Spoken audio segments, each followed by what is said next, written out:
मैले बोलेको पनि भाइरल बनाइदिनु भएछ। विधेयक फेल गर्दैछ अनि प्रधानमन्त्रीलाई रिस उठ्यो। अब फेरि यो पेश गर्छु, यो पास गर्छु कि फेल गर्छौ? फेल गरेछौ भने अब चाहिँ म चुनाव जान्छु। चुनाव जान सांसदहरू तयार थिएन, अलिक तयारी थिएन सके। त्यसपटक आँखा चिम्लेर बाँच्यो। यो त त्यो हो सिस्टम, तर हामीले त्यसलाई हटायौँ। अहिले प्रधानमन्त्रीले विघटन गर्न सक्दैन। संविधानमा हामीले त्यो व्यवस्थै राखेका। अनि हामीले संविधानमा त अलिकति अगाडि भएमा बाहेक संविधानमा त हामीले बजेट जस्तै यो दिनमा निर्वाचन गर्ने भनेर राख्नु खोजेका थियौँ। तर त्यही दिन भनेर राख्दा एक दिन पनि तलमाथि पर्यो भने संवैधानिक अप्ठ्यारो आउँछ भनेर हामीले त्यो गरेनौँ। त्यसैले अहिलेको संवैधानिक व्यवस्था भनेको आवधिक निर्वाचन हो। 15 दिन 20 दिन अगाडि पछाडिको कुरा होला, तर आवधिक निर्वाचन ठ्याक्कै 5 वर्षमा चुनाव हुन्छ। कुरा भनेको थियो। यसलाई हामीले अब विघटनको प्रसङ्ग छ, म लामो जाँदिन। हामीले संविधान निर्माण गर्यौँ। हाम्रा अनुभवमा आधारित भएर विश्वकै अनुभवलाई ध्यानमा राखेर हामीले संविधान निर्माण गर्यौँ। हिजो अस्ति सर्वोच्च अदालतमा मुद्दा परिसके पछाडि साथीहरूले, मलाई पनि खुब मन पराउने साथीहरू माया गरेर मैले बोलेको पनि भाइरल बनाइदिनु भएछ। उहाँहरूलाई मैले धन्यवादै दिन पाएको छैन। म उहाँहरूलाई धन्यवाद दिन्छु। अहिले यसबारेमा अरू टिप्पणी गर्दिनँ। मैले त्यति बेला भने पनि साथीहरूले यसको बारेमा चासो राखेर मलाई सोधेको भए त मै भनिदिन्थेँ। 2076 साल श्रावण 4 गते संसदले मेरै पहलमा आयोजना गरेको धुलिखेलको संसदीय मामला पत्रकार समाजको कार्यक्रममा पत्रकारहरूलाई प्रशिक्षित गर्ने सिलसिलामा मैले संविधान बारेमा बोलेका कुराहरू त्यहाँ छन्। ती कुराहरू मैले बोलेका कुराहरू त्यहाँनिर राखिएका छन्। तर अहिले प्रसङ्ग अर्को छ। त्यो के हो त भन्दा केपी कमरेडसँग निर्वाचन लडेर हार्नुभएका साथी पो अचानक अध्यक्ष हुनु गरे भन्ने यो समाचार साँच्ची नै हो? निर्वाचन आयोगमा हामीले सोध्यौँ, यहाँहरूले कुरा बुझिहाल्नुभयो। त्यसैले यही आधारमा आधारित भएर पार्टीको आधिकारिकताको विषय टुङ्गिनुपर्छ। यसमा अन्यथा हुन सक्दैन। हुन त साथीभाइहरूले यो हाम्रो पक्षमा भएन भने आधी बेरी आउँछ भन्नुभएछ। कसले भन्नुभयो त्यो चाहिँ बिर्सेँ मैले।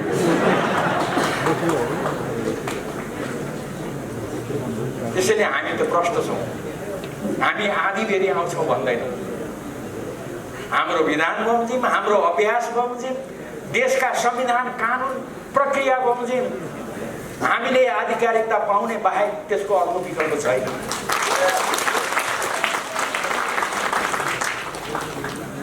यही विश्वासका साथ कमेडहरू अगाडि बढ्नुहोस्। म यहाँहरूलाई आग्रह गर्न चाहन्छु। हाम्रा प्रधानमन्त्रीजीले त्यो भैँचालो पश्चात बनाएको अब बनिसक्न लाग्यो, रानीपोखरी त सिक्यो भन्दै पनि हेर्थेँ म त्यो। तर हिजो अस्ति थाहा पाएको त कहाँ त्यो केपी ओलीले बनाएका रहेछन्। त्यो धरारा केपी ओलीले बनाएको, कहाँ केपी ओलीले बनाएको? रानीपोखरी केपी ओलीले बनाएको, कहाँ केपी ओलीले बनाएको? त्यो त इन्जिनियरले पो बनाएको त भनेर एकजना साथीले भनेपछि अनि मेरो जिज्ञासा चाहिँ मेटियो कि किन यति थुप्रै कामहरू केपी ओलीले गरेको यो सरकारले गरेको पनि देखिएन, किन देखिराख्नु भएको छैन भनेको त अब जम्मै इन्जिनियरले बनाएको भन्ने लागेको रहेछ उहाँहरूलाई। अब यो कोभिड धेरै नियन्त्रण भएको छ हेर्नुहोस्। अब त्यो केही समय पछाडि आउँछ त्यसको खोप पनि निःशुल्क वितरण गर्ने भनेर केपी ओली सरकारले घोषणा गरिसकेको छ। हाम्रा चिकित्सकहरू अग्रपङ्क्तिमा, उमेर पुगेकाहरू अग्रपङ्क्तिमा, निःशुल्क सबैलाई बाँड्ने खोप लगाउने भनेर भनिसकेको छ। तर हाम्रो ती साथीहरूले त कहाँ यो केपी ओली सरकार। जर्मनबाट आएका मेरा केही आफन्तहरूले पनि यो कुरा सुने अनि मलाई भने जर्मनीमा भएको भए यस्तो भन्ने मान्छेलाई के गर्थे म भन्न सक्दिनँ, मामा भने, किनभने उनी मलाई मामा भन्छ। किन भनेको किन भनेको जर्मनीमा सामान्य मान्छेले पनि सबैको एक मुख छ। हिटलर भनेको 60 लाख यो बृहत कार्यकर्ता भेलाका सभाध्यक्षज्यू प्रमुख अतिथि यो केही छिनमा आइपुग्नुहुन्छ। सम्माननीय प्रधानमन्त्री, हाम्रो पार्टीका आदरणीय अध्यक्ष कमरेड केपी शर्मा ओलीज्यू, मञ्चमा आसीन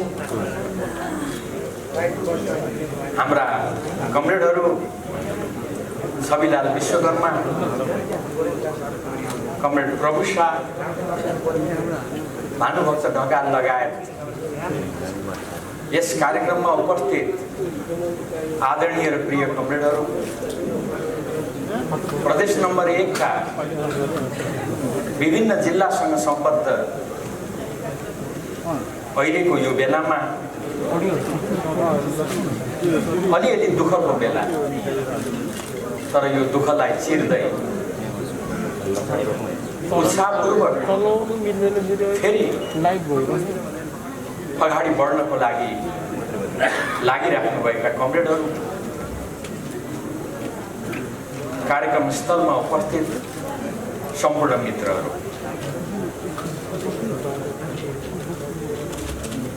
यस कार्यक्रममा योभन्दा अगाडि बोल्ने वक्ता मित्रहरूले, कमरेडहरूले धेरै कुराहरूमा प्रकाश पारिसक्नु भएको छ। हाम्रा प्रमुख अतिथि जसको कुरा सुन्न हामी सबै उत्सुक छौँ, पर्खिरहेका छौँ, उहाँको मन्तव्य आउन बाँकी रहेको अवस्था छ। म यहाँहरू समक्ष केही समसामयिक सन्दर्भका कुराहरू राख्न यहाँहरूबाट अनुमति चाहन्छु। वास्तवमा मलाई हिजो जनआन्दोलनको बेलाको याद आउँछ, यति बेला सम्झना आउँछ। जनआन्दोलनको बेलामा आन्दोलनमा उत्रनको लागि, आन्दोलनमा सहभागी हुनको लागि हामीले आग्रह गर्दा जनताले, दिदीबहिनी, दाजुभाइ, मित्रहरूले सोध्ने गर्नुहुन्थ्यो, अब तपाईहरू घरिघरि शान्ति स्थापनाको लागि, प्रजातन्त्र स्थापनाको लागि आन्दोलनमा उत्रनु पर्यो भनेर भन्नुहुन्छ, तर कहिले पनि फेरि आन्दोलन गरिराख्नु नपर्ने स्थिति कहिले उत्पन्न हुन्छ,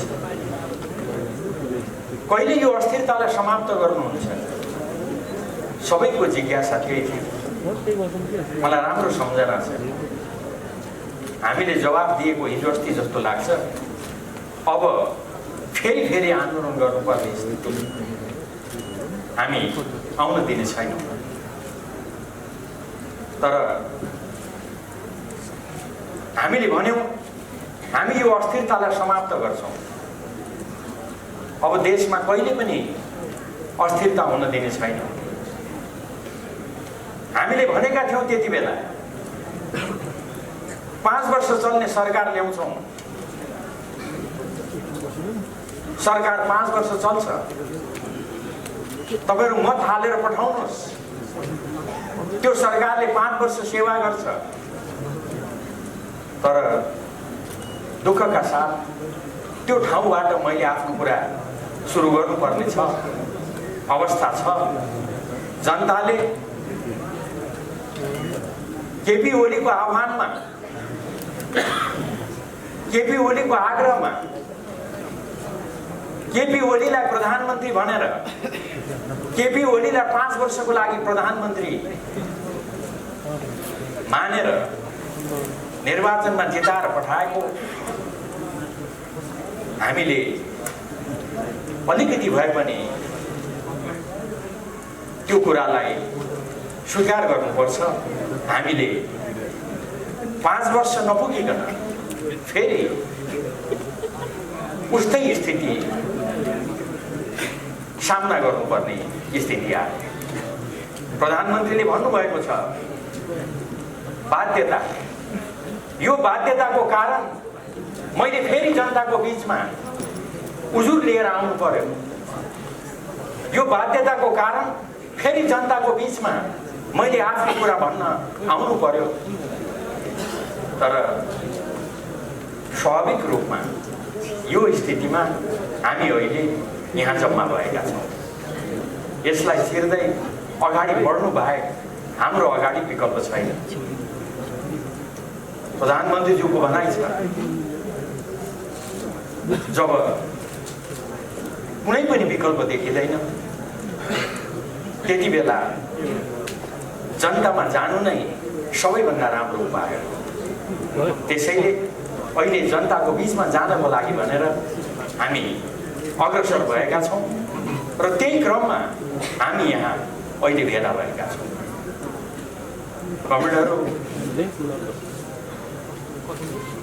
म यहाँहरूको धेरै समय लिन चाहन्छु। हाम्रा सम्मानीय प्रधानमन्त्री पार्टीका अध्यक्ष कमरेड केपी ओली आउँदै हुनुहुन्छ। हामी स्थिरताको लागि काम गरिरहेका छौँ। देशलाई समृद्धिको लागि, समृद्ध नेपाल, सुखी नेपालीको लागि काम गरिरहेका थियौँ। त्यो दिशामा अग्रसर भइरहेका थियौँ।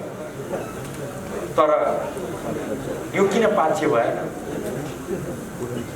अध्यक्ष केपी ओली, प्रधानमन्त्री केपी ओली भनिराख्नु भएको थियो, म कक्षा दोहोऱ्याउने विद्यार्थी होइन। कम्युनिस्ट पार्टीमा महाधिवेशनबाट नेतृत्व परिवर्तन हुन्छ।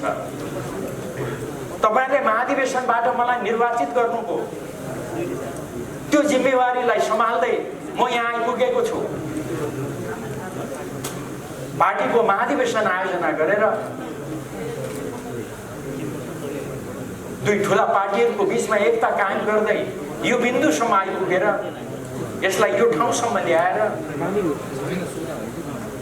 उपयुक्त समयमा महाधिवेशन गरौँ। आवश्यकता पर्छ भने अलिकति चाँडो महाधिवेशन गरौँ।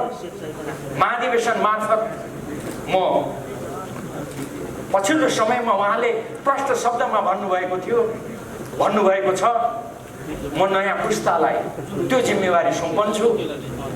छोटकरीमा म कक्षा दोहोऱ्याउने विद्यार्थी होइन।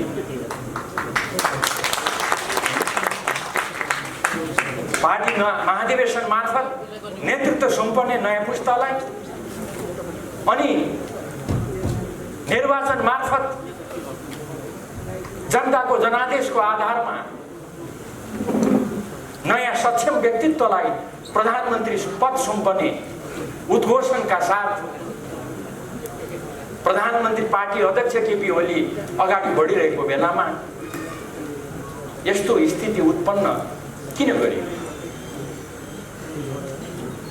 किन यो ठाउँमा हामी आइपुग्नु बाध्य भयो? प्रश्न भनेको यो प्रश्नको जवाब आउने दिनहरूमा हामी पाउँदै जानेछौँ। मलाई आश्चर्य लाग्यो, मैले अहिलेसम्म पत्याएको छैन। आफ्नो पार्टी अध्यक्ष महाधिवेशन चाँडो सम्पन्न गरेर नयाँ पुस्तालाई नेतृत्व सुम्पने उद्घोषण गर्नुभएका अध्यक्ष, नयाँ जनादेशबाट नयाँ नेतृत्वलाई प्रधानमन्त्री पद सुम्पने उद्घोषण गरेका प्रधानमन्त्री केपी ओली, उहाँलाई किन यो अवरोध, किन यी अप्ठ्याराहरू उहाँको बाटोमा तेर्स्याइन्छन् आदि प्रश्नहरू उठिरहेको बेलामा अस्ति सञ्चार माध्यमले एउटा समाचार प्रकाशनमा ल्यायो, उद्घाटित गर्यो।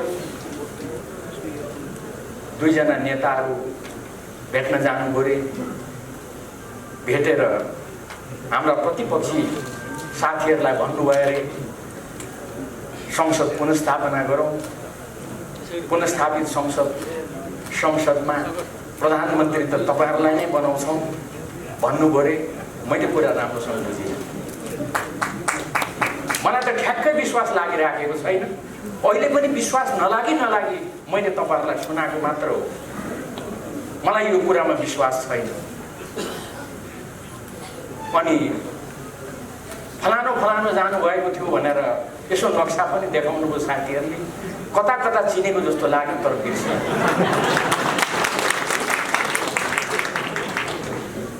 यो कुराहरू भन्न पनि त्यति आनन्द लाग्दैन, मन लाग्दैन। तर मैले नपत्याइ हो कि होइन यसतर्फ यहाँहरूले ध्यान दिइदिनुहोस् न भनेर सम्म मैले यहाँहरू समक्ष यो कोट्याउँदै यो कुरा राखेको। केपी ओलीलाई अस्वीकार गरेर गर्न खोजिएको के हो? देशले त्यसको जवाब खोजिरहेको छ।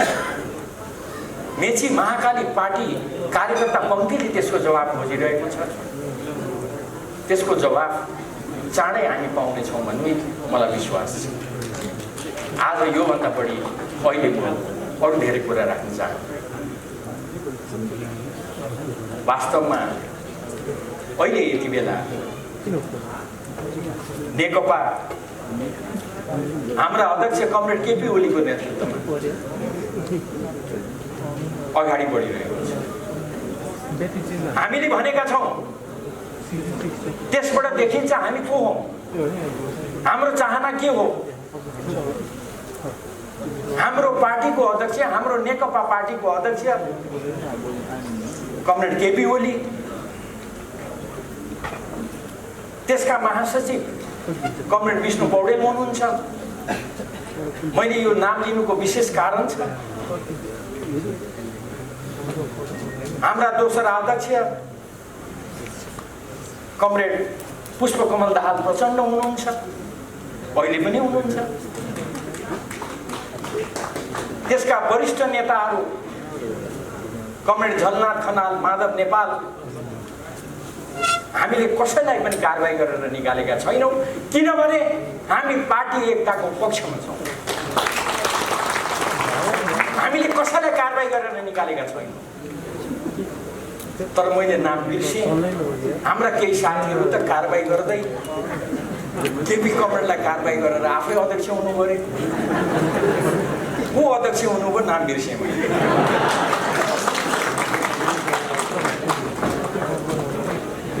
हाम्रै केपी कमरेडसँग अलिक अगाडि कुनै निर्वाचनमा हार्नु भएको थियो रे,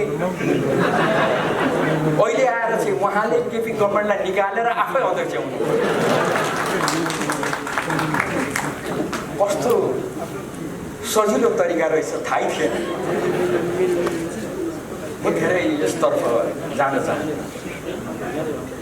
मलाई पत्यार नलागी तर अस्ति निर्वाचन आयोगमा पुगेपछि भने यी केही कामहरू गर्न खोजिएको रहेछ भन्ने थाहा भयो। अनि मैले तपाईँहरूलाई सुनाएको। फेरि आज बिहान उठेर अब तपाईँहरूसँग भेट हुन्छ भन्दै खुसी मान्दै आउने तयारी गर्दै थिएँ, फेरि समाचार सुनियो हाम्रो महासचिव विष्णु पौडेललाई पनि कारबाही गर्नुभयो।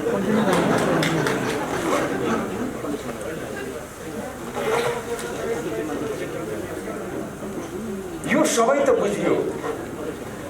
अध्यक्ष कमरेडलाई निकालेर आफै बन्नुभएछ, महासचिवलाई निकालेर अब आफै बन्ने हुनु होला। अब त्यसमा पनि खोइ 5-10 जनै लाग्नुभएको छ अरे। महासचिव कसलाई बनाउनुहुन्छ थाहा छैन।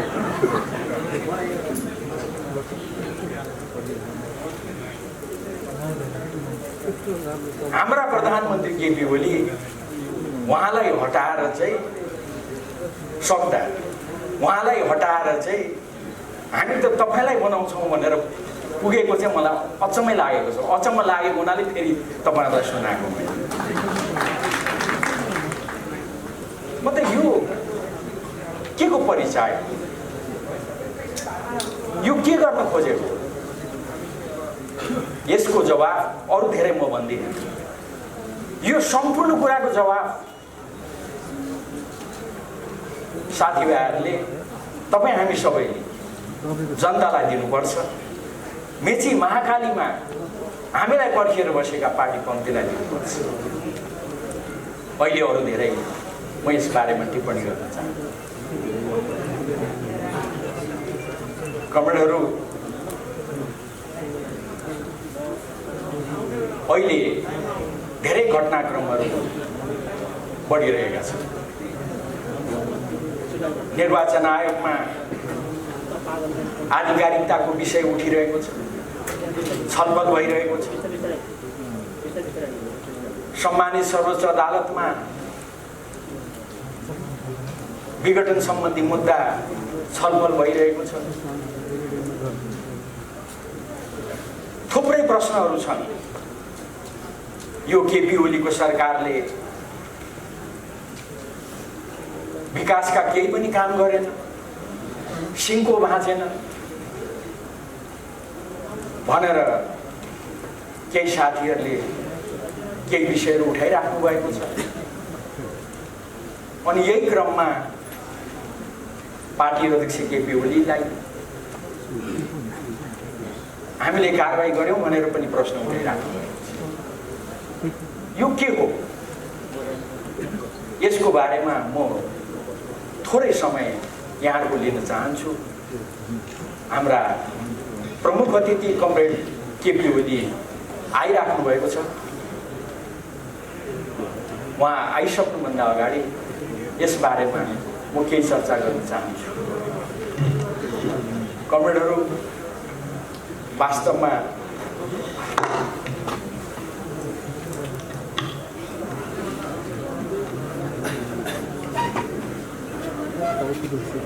यसै सन्दर्भमा उठेका केही कुराहरू,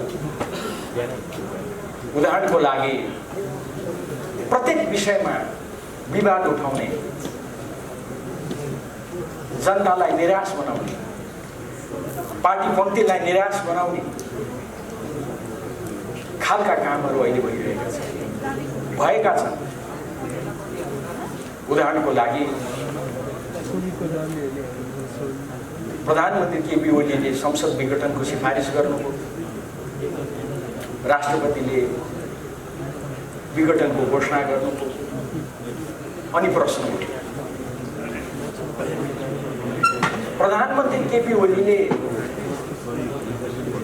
राजीनामा गर्नुभएको छैन, किन राजीनामा गर्नुभयो? अनि राष्ट्रपतिले यो सरकारलाई किन काम चलाउ घोषणा गर्नुभयो? प्रधानमन्त्री केपी ओली त मन्त्रीमण्डल पुनर्गठन गरिराख्नु भएको छ। अहिले संसद विघटन गरेको यो अवस्थामा प्रधानमन्त्री केपी ओलीले कसरी मन्त्री परिषद पुनर्गठन गर्नुभयो? पुनर्गठित हाम्रा साथीहरू, केही साथीहरू त यहाँ पनि उपस्थित हुनुहुन्छ।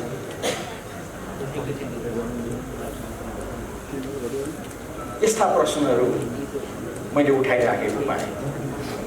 म तपाईँहरूलाई प्रष्ट शब्दमा भन्न चाहन्छु, हाम्रो अहिलेको संविधानमा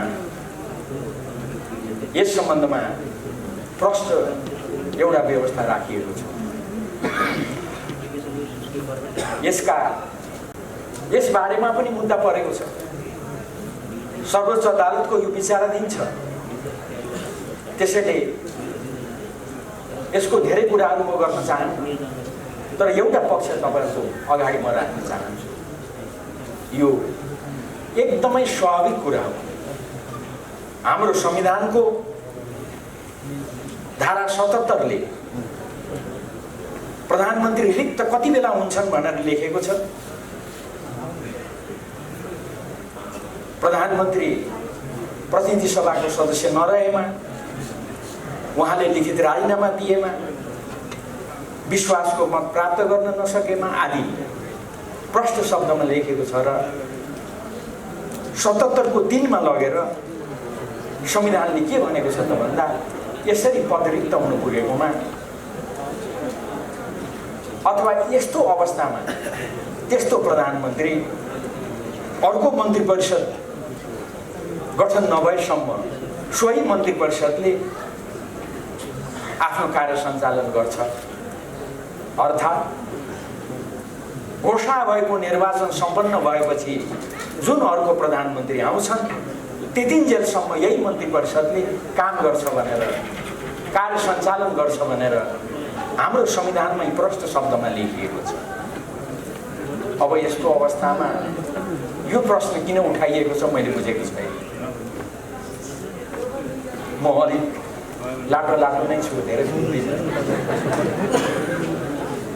अनि त्यति मात्रै होइन, राष्ट्रपतिलाई तानेर राष्ट्रपतिले किन यो नगरेको,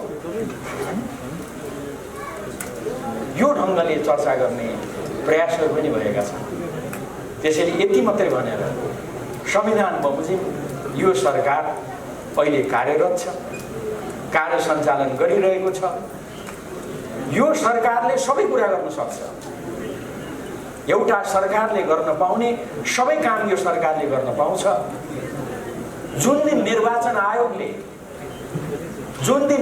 आयोगले आचार संहिता घोषणा गर्छ त्यति बेला आचार संहिताले कतिपय कामहरू रोक लगाउँछ। आचार संहिता घोषणा नगरिन्जेल भने यो सरकारले फुल फ्लेज रूपमा यसले काम गर्न पाउँछ। मैले साथीहरूको तरिका बुझेको छैन। एउटा म अलिक आश्चर्य मानिरहेको छु। मैले अघि पनि भने यही बिचमा निर्वाचन आयोग गएर हाम्रा केही साथीहरू, मैले नाम पनि बिर्सेँ, अनुहार पनि बिर्सेँ, तर साह्रै 24 घण्टा देखेको भेटेको प्रिय साथीहरू जस्तो लाग्छ। उहाँहरू गएर निर्वाचन आयोगलाई भन्नुभएछ निर्वाचन आयोगले यो किन कामहरू गरेको, त्यो कामहरू गर्ने सिलसिलामा निर्वाचन आयोग सायद आचार संहिता पनि कुनै पनि बेलामा घोषणा गर्ने अवस्थामा हो। एकातिर साथीहरू केही पनि नगर भन्नुहुन्छ, अर्कोतिर यो सरकारले किन काम गर्यो पनि भन्नुहुन्छ। निर्वाचन आयोगले आचार संहिता घोषणा गरिसक्दा त सायद उहाँहरूले भन्न पाउनु अब आचार संहिता घोषणा भयो, यो सरकारले केही पनि गर्न पाउँदैन भन्नु पाउनुहुन्थ्यो होला। आफै निर्वाचन आयोगलाई गएर केही पनि काम नगर भन्नुहुन्छ, फेरि यो काम चलाऊ सरकार किन यो काम गरेको पनि भन्नुहुन्छ। त्यसैले किन साथीहरू अलिक कन्फ्युज जस्तो, किन अन्योलमा परेको जस्तो, म यसको बारेमा अरू धेरै टिप्पणी गर्न चाहन्छु। आदरणीय मित्रहरू, यही बेलामा देखिहाल्नुभयो तपाईँहरूले संवैधानिक इजलास हो कि बृहत इजलास भन्ने पनि विवाद भयो। हिजो मात्रै आएर टुङ्गियो। मलाई यही आश्चर्य लागिरहेको छ। निर्वाचन आयोगमा गएर निर्वाचन सम्बन्धी कुनै पनि काम नगर्नु भनेर भन्ने, सर्वोच्च अदालतमा भने, इजलासमा भने बृहत इजलास कि संवैधानिक इजलास भनेर यहाँलाई थाहा छ। अहिलेसम्म सर्वोच्च अदालतमा दायर भएका जुन रिट निवेदनहरू छन् त्यो रिट निवेदनहरूको विषयमा सुनवाई सुरु भएको छैन, ढिलाइ गरिएको छ। कसले ढिलाइ गर्यो म त्यतातिर जान्छु, यहाँले बुझ्नै भएको छ। अहिलेसम्म सुनवाई सुरु भएको छैन। भर्खर हिजो बृहत इजलास कि यही संवैधानिक इजलासले मुद्दा हेर्ने भन्नेमा विवाद चल्यो। सामान्य मुद्दा दायर गर्दा थोरै पैसा लाग्छ, संवैधानिक इजलासमा मुद्दा अगाडि बढ्दा 5,000 रुपियाँ लाग्छ।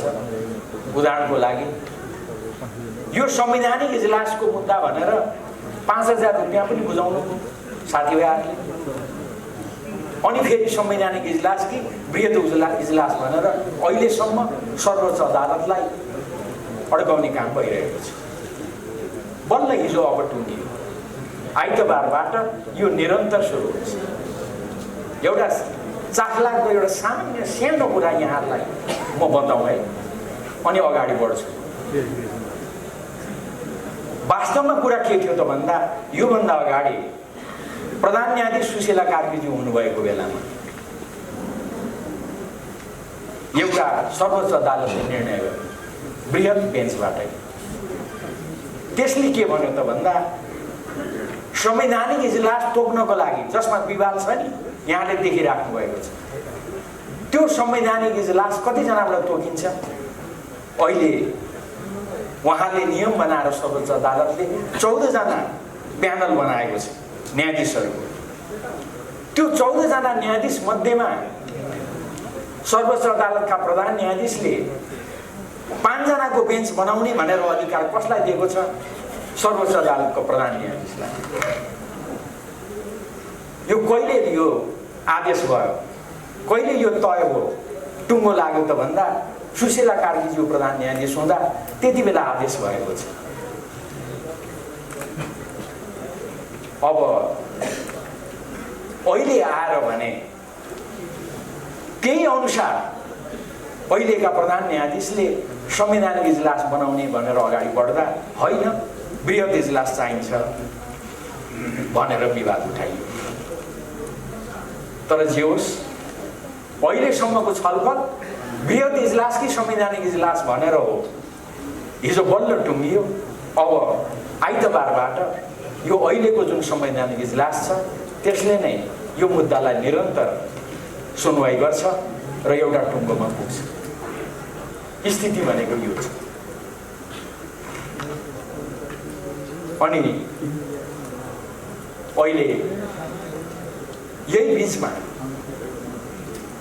धेरै बृहत रूपमा एउटा प्रश्न उठाउने गरेको पाइन्छ, होइन निर्वाचन हुन्छ कि हुँदैन? निर्वाचन कुन मितिमा हुन्छ? प्रधानमन्त्रीज्यू सधैँ भन्नुहुन्छ, हामीसँग सधैँ भन्नुहुन्छ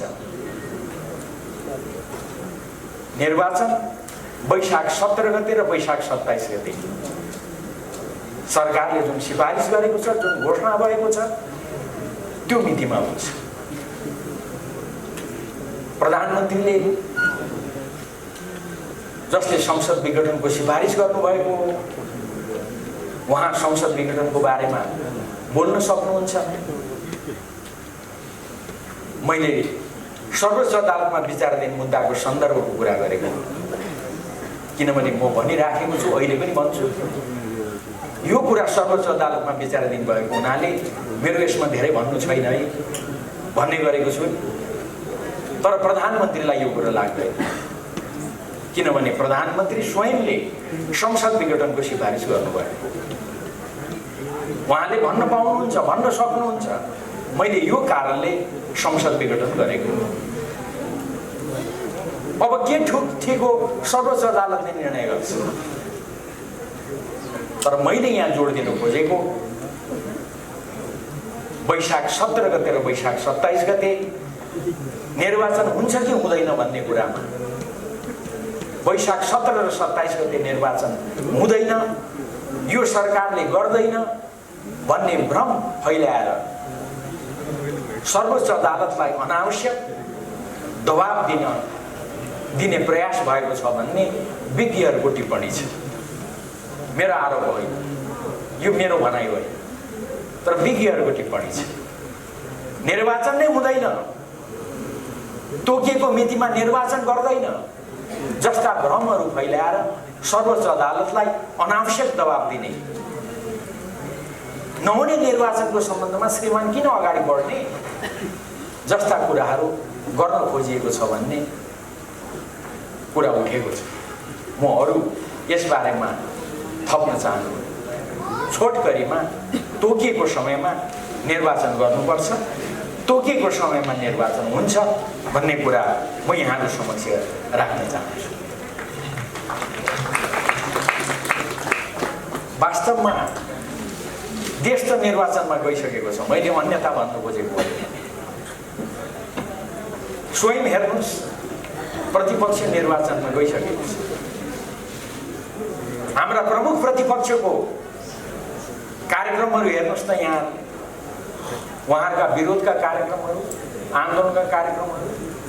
उहाँले त्यो कार्यक्रम राख्दा पहिलो कार्यक्रम राख्नुभयो 165 निर्वाचन क्षेत्रमा आमसभा, त्यसपछि अर्को कार्यक्रम राख्नुभयो गाउँ नगरमा आमसभाहरू, कार्यक्रमहरू, अब वडा वडासम्म पुग्ने रे।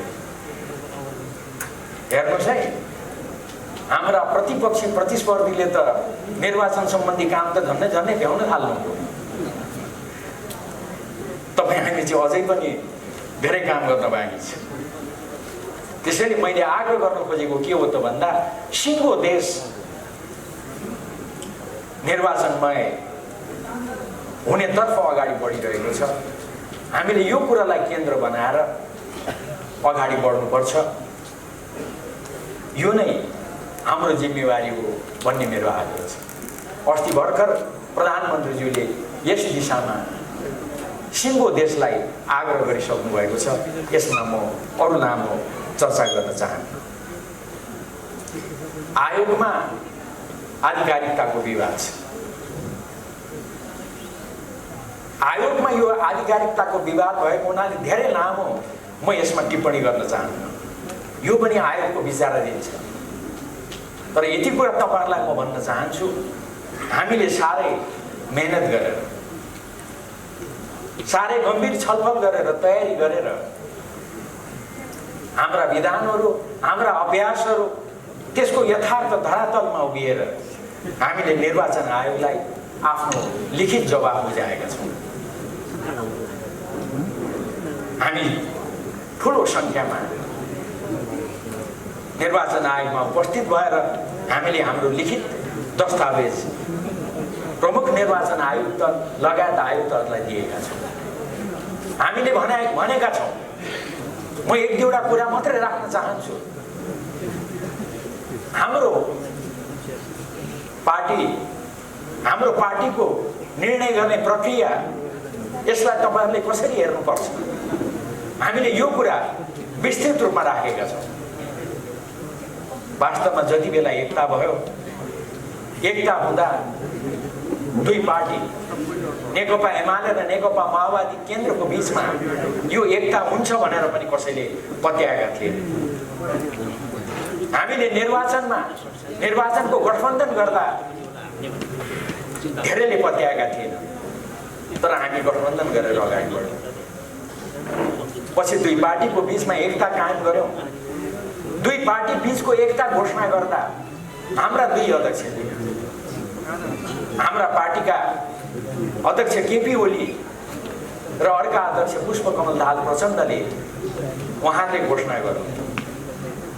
तपाईँ हामीलाई सम्झना छ, त्यो घोषणा गर्दा हामीले 60-40 को रेसियोमा हामीले घोषणा गर्यौँ।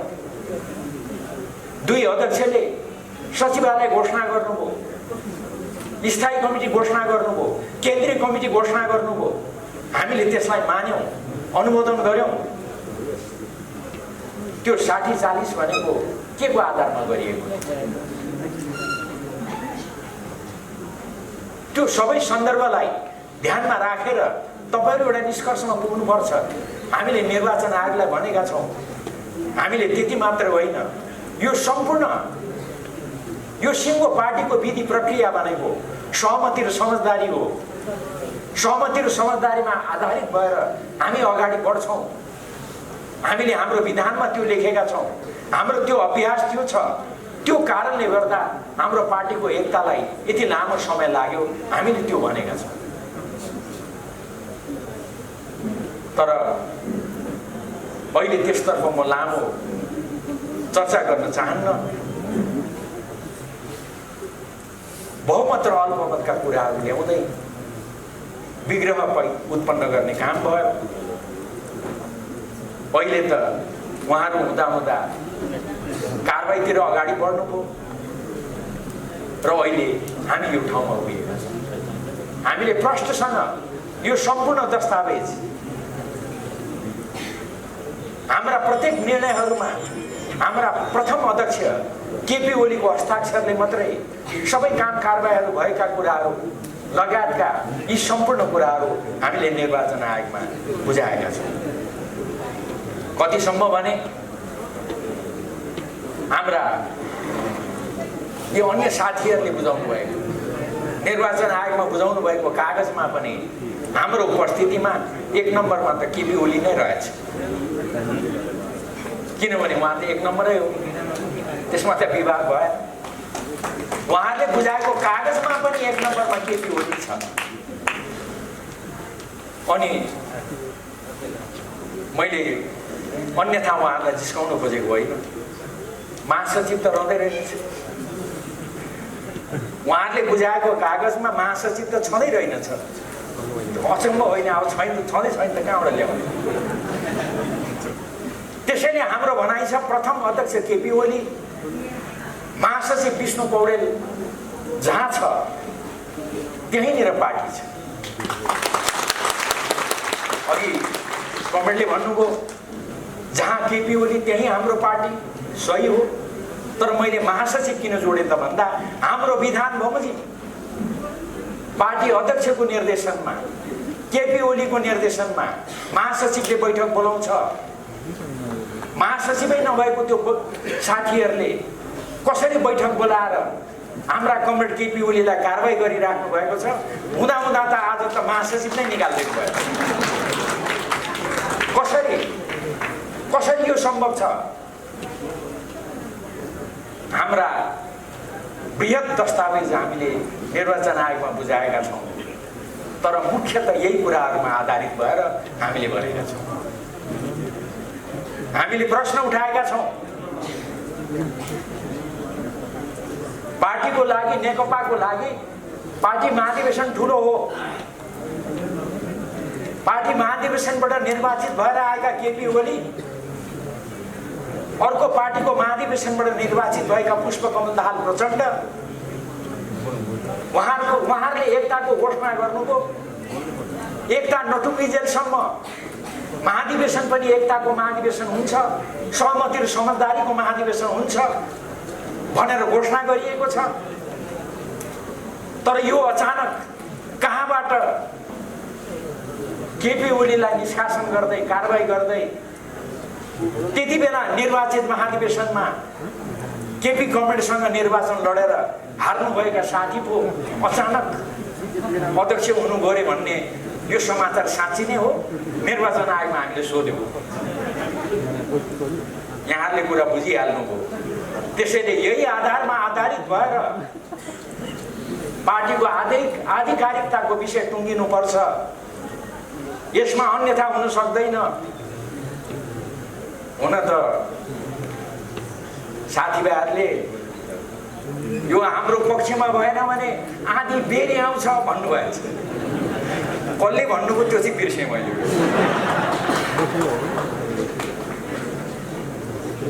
त्यसैले हामी त प्रष्ट छौँ। हामी आधी बेरी आउँछौँ भन्दैनौँ। हाम्रो विधान बमोजिम, हाम्रो अभ्यास बमोजिम, देशका संविधान कानुन प्रक्रिया बमोजिम हामीले आधिकारिकता पाउने बाहेक त्यसको अर्को विकल्प छैन।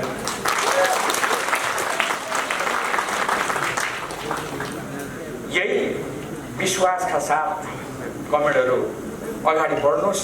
म यहाँहरूलाई आग्रह गर्न चाहन्छु। अब विघटनको प्रसङ्ग छ, म लामो जाने। हामीले संविधान निर्माण गर्यौँ। हाम्रा अनुभवमा आधारित भएर विश्वकै अनुभवलाई ध्यानमा राखेर हामीले संविधान निर्माण गर्यौँ। हिजो अस्ति सर्वोच्च अदालतमा मुद्दा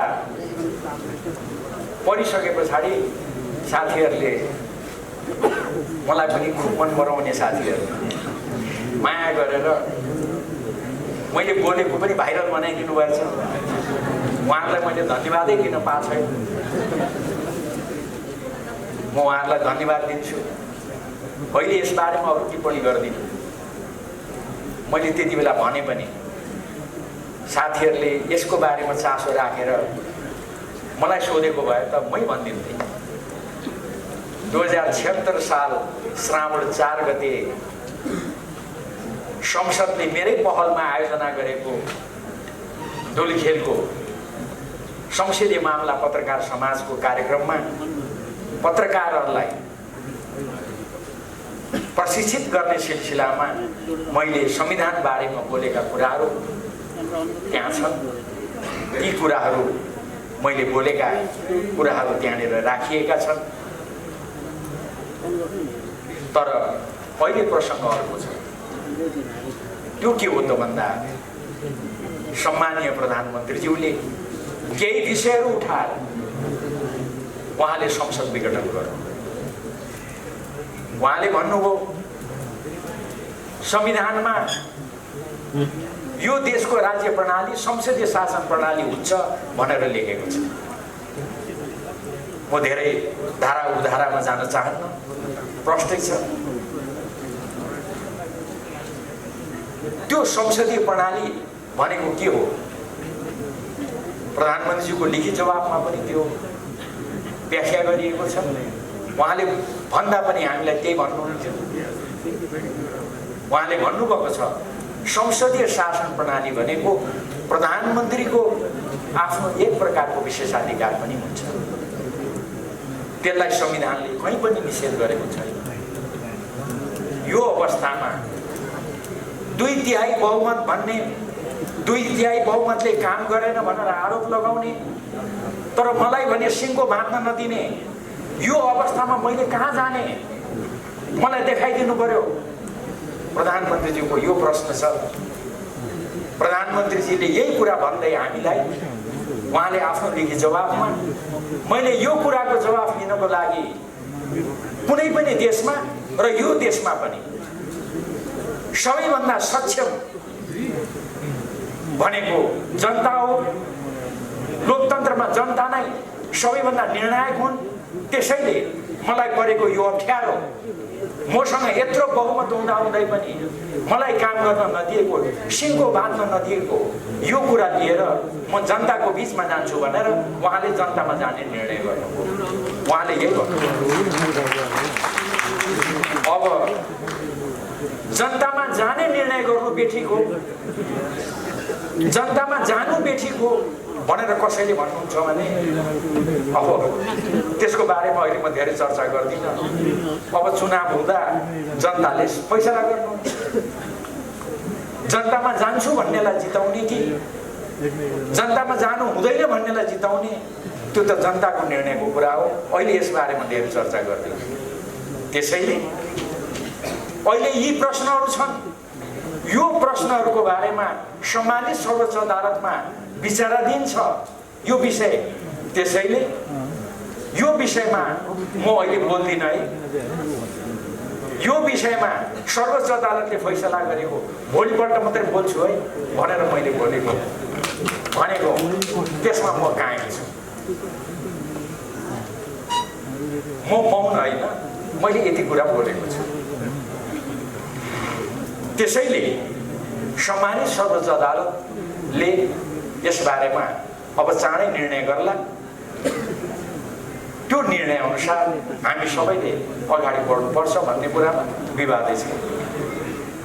म यसमा यति मात्रै चर्चा गर्न चाहन्छु। वास्तवमा संविधानमा एउटा कुरा अर्को पनि प्रश्न छ। त्यो के हो त भन्दा सर्वोच्च अदालतमा विचाराधीन यस्ता विषयहरूमा संसदमा पनि छलफल हुँदैन। संसदमा समेत पनि छलफल गर्न पाइँदैन, संविधानमा लेखेको छ। तर मैले यसो देखेँ, सञ्चार माध्यमका साथीहरूलाई धन्यवाद। हाम्रा पूर्व प्रधानमन्त्रीहरू छातीमा प्ले कार्ड झुन्ड्याएर म यहाँ छु अङ्ग्रेजीमा पो त फेरि आई एम हियर। कसैले चाहिँ यो धम्की दिएको भने मैले त धम्की दिएको भन्दिनँ, म यहाँ छु भनेर उहाँहरूले देखाउनु भएको। तर सर्वोच्च अदालत जहाँ मुद्दा परिरहेछ त्यसैको मुनि गएर चाहिँ म यहाँ छु भनेर चाहिँ किन देखाएको मैले बुझ्न सकेको छैन। त्यसो गर्नु हुन्छ कि हुँदैन, यो लगायतका विषयहरू छन्। वास्तवमा सम्मानित सर्वोच्च अदालत निर्णय गर्न सक्षम छ, उनले उपयुक्त निर्णय गर्छ। सम्मानित सर्वोच्च अदालतलाई नकारात्मक सकारात्मक कुनै पनि प्रकारको दबाब दिनु हुँदैन। यो कुरा राखेर यो विषयलाई अरू धेरै म चर्चा गर्न चाहन्छु। अब एउटा म अन्तिमतिर जाँदैछु। होइन, यो पार्टीले यो सरकारले के उपलब्धि गर्यो? थुप्रै कामहरू गरेका छन्। म त्यसतर्फ सबै अहिले चर्चा गर्न चाहन्छु।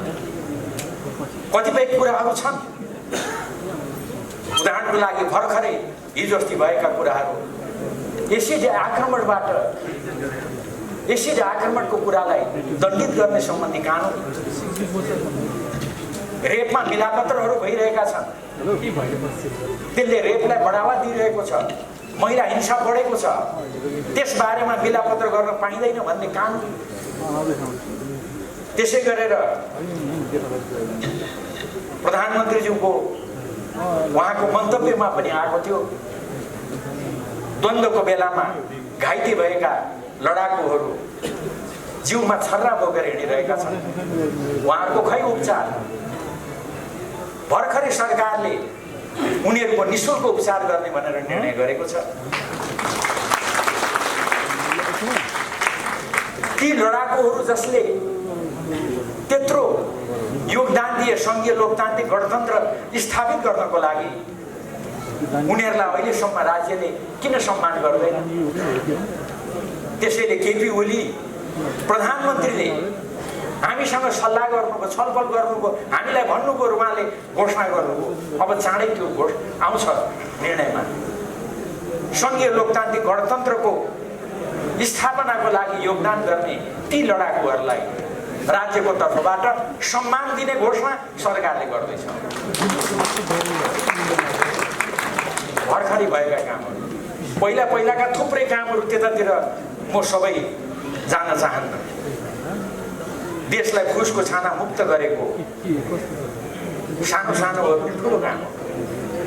देशलाई फुसको छाना मुक्त बनाउने।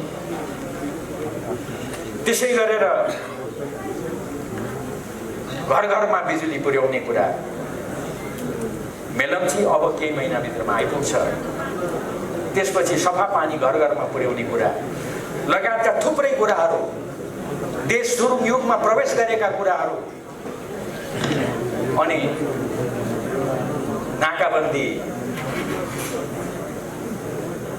नाकाबन्दीको अवस्था त म यति मात्रै चर्चा गर्न चाहन्छु। त्यति बेला हामीले नाकाबन्दी सहन गर्नु पर्यो। त्यो नाकाबन्दी लगाएको बेलामा झन्डै 5 महिना नाकाबन्दी लगाउँदा कमरेड केपी ओली नै प्रधानमन्त्री हुनुहुन्थ्यो। अब अहिले त्यो काम केपी ओलीले तपाईँ हामीले गर्दा के ठुलो काम गर्यो र भन्ने पनि साथीहरू हुनुहुन्छ छेउछेउमा। मान्छे चाहिँ म बिर्सिहाल्छु बे। तर म तपाईँहरूलाई यो कुरा कस्तो हो भनेर प्रश्न हुनुको लागि एउटै मात्रै स्थिति बताउँछु। त्यो नाकाबन्दीलाई नाकाबन्दी भन्न नसक्ने अवस्था थियो। तपाईँलाई सम्झना छ? त्यति बेला केही दलले, केही साथीहरूले दक्षिणी सिमानामा देखा परेको असहज अवस्था भन्ने गर्नुहुन्थ्यो। नाकाबन्दी पनि भन्नुहुन्न त, दक्षिणी सीमामा देखा परेको असहज अवस्था हामीले बुझेका छौँ भन्नुहुन्थ्यो। तर प्रधानमन्त्री केपी ओलीले नाकाबन्दीलाई नाकाबन्दी भन्नुभयो। भारतले निम्ता गर्दा पहिला नाकाबन्दीलाई सहज बनाऊ, मेरा जनता सहज नभइकन म भारतको यात्रा आउन सक्दिनँ भनेर भन्नुभयो। र नाकाबन्दी फर्काइए पछाडि त्यसलाई अन्त गरिए पछाडि मात्रै उहाँ भारत भ्रमणमा जाने। अहिले त्यसैलाई निरन्तरता दिँदै अहिलेको सरकारले त्यसलाई जोड्दै निरन्तरता दिँदै यही सरकारको बेलामा घोषणा भयो चीनका राष्ट्रपति सी जिनपिङ आउँदा उहाँले भन्नुभयो नेपाललाई ल्यान्ड लिङ्क गर्नको लागि हाम्रो सहयोग रहेको छ रहन्छ उहाँले घोषणा गर्नुभयो। अर्थात् अब नेपाल कहिले पनि कसैले पनि चाहेर नाकाबन्दीमा पर्न सक्दैन, यो स्थिति उत्पन्न भयो। तर नेपालको सम्मान बढाउने काम भयो। म धेरै समय लिन्न।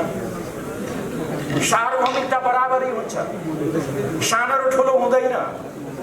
चीन ठुलो देश, भारत ठुलो देश, हामी नेपाल सानो, त्यो हुँदैन। हिजो अस्ति भर्खर एउटा न्युजले हाम्रा प्रधानमन्त्रीलाई सोधेको तपाईहरुले सुन्नुभयो होइन? हामी ठुलो दाइ हौं भनेर प्रधानमन्त्रीको मुखबाट भनाइ माग्न कति कोसिस गरे प्रधानमन्त्रीले मान्नु भएन। हाम्रो प्रधानमन्त्री सकारात्मक असल जिद्दी गर्नुहुन्छ नि, साह्रै छोड्नु त परिगयो। कति कोसिस गर्यो तर दाइ भन्दिए त के र भन्दै भन्नुभयो।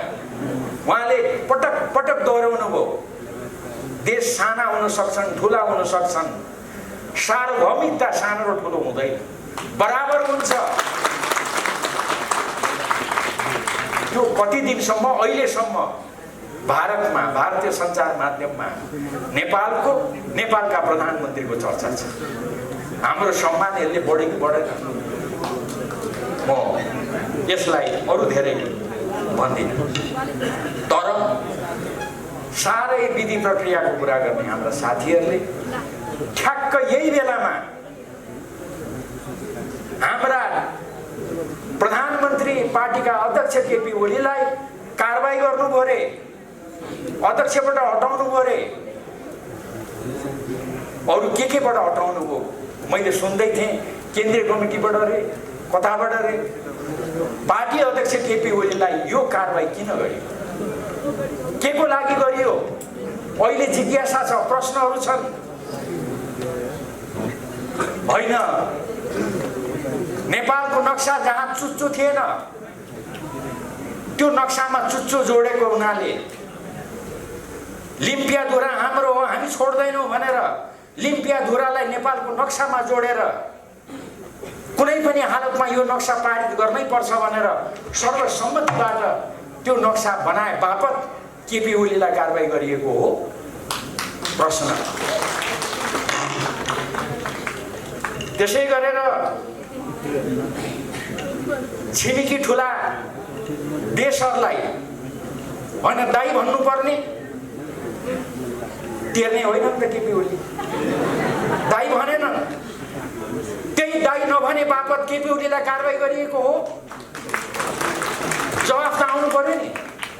यही बेलामा किन कारबाही गरिएको छ? त्यसै गरेर केपी ओलीले भने साना ठुला हुन सक्छौँ हामी, तर हामी बराबर हौं, बराबर सार्वभौमिकता छ। त्यसो भने बापत हामी बराबरी छौँ भने बापत उहाँलाई कारबाही गरिएको हो? प्रश्न। अनि ठुला दाइले लगाएको नाकाबन्दी त हो, यो नाकाबन्दी त नाकाबन्दी पनि होइन, यसले त साह्रै आनन्द पायो त भनेर धन्यवाद भनेर केपी ओलीले नभनिकन यो हामी विरुद्धको ज्यादती हो, तिमीले यसलाई सहज नबनाइकन तिम्रो देशको भ्रमण आउँदिन भनेर केपी ओलीले भने बापत उहाँलाई कारबाही गरिएको हो? प्रश्नहरू त प्रश्नका प्रश्न छन् नि त, यसको उत्तर त आउनु पर्यो नि। अनि कहिले पनि नाकाबन्दी नलाग्ने व्यवस्था गरे बापत केपी ओलीमाथि कारबाही गरिएको हो? संक्षेपमा नेपालको आत्मसम्मान बढाए बापत केपी ओलीलाई कारबाही गरिएको हो त? यसको उत्तर साथीभाइहरूले दिनुपर्छ। अनि नेपाली जनतालाई सपना देखाएर उहाँमाथि खुब आलोचना थियो, तर उहाँका सपनाहरू जब विपदामा परिणत हुन थाले अनि त्यसपछि अलिक त्यो आलोचना अलिक मत्थर भयो। नेपाली जनतालाई यसरी सपना देखाएर विश्वास जागृत गराउने गराए बापत केपी ओलीलाई अहिले कारबाही गरिएको हो। नेकपाले किन कारबाही गर्यो? केही साथीहरूले त्यसको उत्तर दिनुपर्ने स्थिति हुन्छ। अनि मैले अघि नै भने लडाकुहरूको निःशुल्क उपचार, लडाकुहरूले सङ्घीय लोकतान्त्रिक गणतन्त्रप्रति गरेको जुन उनीहरूको भूमिका छ त्यसलाई सम्मान गर्छु भन्ने बापत उहाँलाई कारबाही गरिएको के हो? यो सम्पूर्ण विषयहरू अहिले उठेका छन्, यसको जवाब आउनुपर्छ। म अब अन्तिममा एसिड रेन इत्यादि मैले भने त्यस बापत कारबाही हो। तर एउटा कुरा चाहिँ म एक दुई दिन अगाडिदेखि प्रष्ट भएको छु है, तपाईँहरूलाई यति कुरा चाहिँ मैले सेयर गर्नुपर्छ। सम्मान्य प्रधानमन्त्रीज्यू, मैले पनि सिद्ध्याउन आँटेँ। ठ्याक्कै सम्मान्य प्रधानमन्त्रीज्यू, स्वागत छ।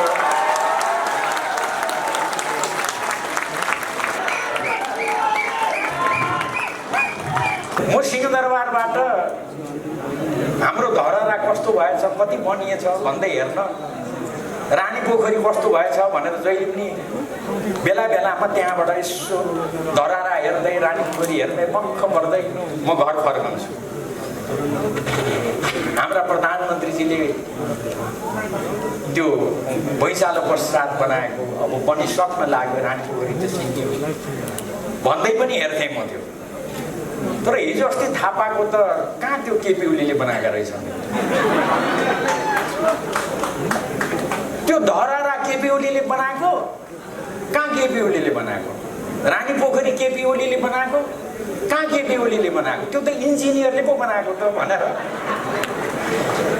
एकजना साथीले भनेपछि अनि मेरो जिज्ञासा चाहिँ मेटियो कि किन यति थुप्रै कामहरू केपी ओलीले गरेको, यो सरकारले गरेको पनि देखिएन, किन देखिराख्नु भएको छैन भनेको त अब जम्मै इन्जिनियरले बनाएको भन्ने लागेको रहेछ उहाँहरूले। अब यो कोभिड धेरै नियन्त्रण भएको छ हेर्नुहोस्। अब त्यो केही समय पछाडि आउँछ त्यसको खोप पनि निःशुल्क वितरण गर्ने भनेर केपी ओली सरकारले घोषणा गरिसकेको छ। हाम्रा चिकित्सकहरू अग्रपङ्क्तिमा, उमेर पुगेकाहरू अग्रपङ्क्तिमा, निःशुल्क सबैलाई बाँड्ने, खोप लगाउने भनेर भनिसकेको छ। तर हाम्रो ती साथीहरू त कहाँ यो केपी ओली सरकारले गरेको हो र यो त डाक्टरले गरेको भनिदिने हो। त्यस कारणले मलाई त आनन्द लागेको छ। अब त्यो कुरा त यो रहेछ भन्ने बुझ्यो। खालि एउटै मात्रै अप्ठ्यारो हो त्यसो भन्ने साथीहरूलाई अब चुनाव त आइगयो। चुनावमा चाहिँ प्रतिपक्षीले समाते भने पो अप्ठ्यारो पर्ने हो। मैले बनाएको यो बाटो भनेका छन्, मैले बनाएको यो धारा भनेका छन्, मैले ल्याएको यो बिजुली भनेका छन्। अब प्रतिपक्षीले कहाँ तपाईँले बनाएको, यो त इन्जिनियरले बनाएको भनिदियो भने अप्ठ्यारो पर्ने हो। अब मैले मेरो कुरा सिद्ध्याएँ र अन्तिममा वास्तवमा साथीहरू अलिकति आत्तिनु भएको जस्तो पनि देखिन्छ। उहाँहरूले प्रयोग गरिराखेका शब्दहरू, उहाँहरूले बोलिराख्नुभएका कुराहरू राजनीतिमा छौँ, अब सँगै मिलौँ भनेर एकताकै घोषणा गरेको, हामी त अहिले पनि एकताबद्ध नै छौँ भन्ने छ। मैले अघि नै भने हामीले कसैलाई कारबाही गरेका छैनौँ। तर त्यसो हुँदाहुँदै पनि यदि प्रतिस्पर्धामा उत्रनै पर्ने स्थिति उत्पन्न भयो भन्ने साथीहरूलाई लागेको हो भने पनि हामी अझै लामो समय विभिन्न नाताले सँगै हिँड्नुपर्ने अवस्था हुन्छ। आफ्ना शब्दहरू, आफूले प्रयोग गर्ने भाषाहरू, व्यवहारहरू भने तदनुकूल बनाउनको लागि म सबैलाई आग्रह गर्न चाहन्छु। केही दिन अगाडि एकजना साथीले भनिदिनु भयो केपी ओली भनेको त हिटलर हो। मैले एउटा नमुना भनेको, त्यस्तै अरू पनि थुप्रै छन्। हाम्रा कमरेड यस्ता जति कुरा सुनाए पनि उहाँ रिसाउनुहुन्न, त्यसैले मैले यो सुनाएको। नभए त उस्तै नेतालाई त सुनाउनु पनि डर मर्दो, सुनायो रिसाएर फेरि केही गर्दैलान् भन्ने। तर हाम्रा कमरेड पटक्कै रिसाउनुहुन्न, त्यस कारणले मैले सुनाउने आँट गरेँ। मैले यो कुरा किन तपाईँहरूलाई सुनाइरहेको त भन्दा कतिसम्म यो भाषाको प्रयोग, जर्मनबाट आएका मेरा केही आफन्तहरूले पनि यो कुरा सुने अनि मलाई भने जर्मनीमा भएको भए यस्तो भन्ने मान्छेलाई के गर्थे म भन्न सक्दिनँ, मामा भने, किनभने उनी मलाई मामा भन्छ। किन भनेको जर्मनीमा सामान्य मान्छेले पनि सबैको एक मुख छ। हिटलर भनेको 60 लाख कम्युनिस्टहरू मार्ने, नागरिक समाजका मानिसहरू, विभिन्न पार्टीका मानिसहरू, लोकतन्त्रवादीहरू मार्ने, यहुदीहरूलाई मार्ने जल्लादको रूपमा हिटलरलाई लिइन्छ। हिटलरसँग तुलना हुने यो संसारमा कोही पनि छैन भन्ने जर्मनहरूको विश्वास छ। त्यसैले कसैले हिटलर भन्यो भने त्यहाँ मानिसहरूले त्यसलाई साह्रै अन्य रूपमा लिन्छ। अब ती साथी कसरी उहाँले हिटलर भन्नुभयो आश्चर्य लाग्छ मलाई। मैले नाम चाहिँ बिर्सेँ उहाँको, अनुहार चाहिँ झल्झली छ, सानैदेखि सँगै खेलेको हो कि जस्तो लाग्छ, तर नाम चाहिँ मैले बिर्सेँ। केपी गभर्मेन्टले साह्रै माया गरेर हिजो अस्ति पनि एक तह बढुवा गर्नुभयो कि के गर्नुभयो, अनि उहाँलाई हिटलरले 60 लाख मान्छे मार्ने हिटलरसँग तुलना गरेर। अरू धेरै म चर्चा गर्दिनँ। मैले हाम्रा प्रमुख अतिथिलाई पर्खनु पनि थियो, त्यसैले अलिकति समय बढी लिएँ। यहाँलाई यति कुरा राखेर दृढतापूर्वक सिङ्गो देशलाई एकताबद्धै बनाएर जानुपर्छ, सम्पूर्ण कम्युनिस्टहरूलाई एकताबद्ध बनाएरै जानुपर्छ।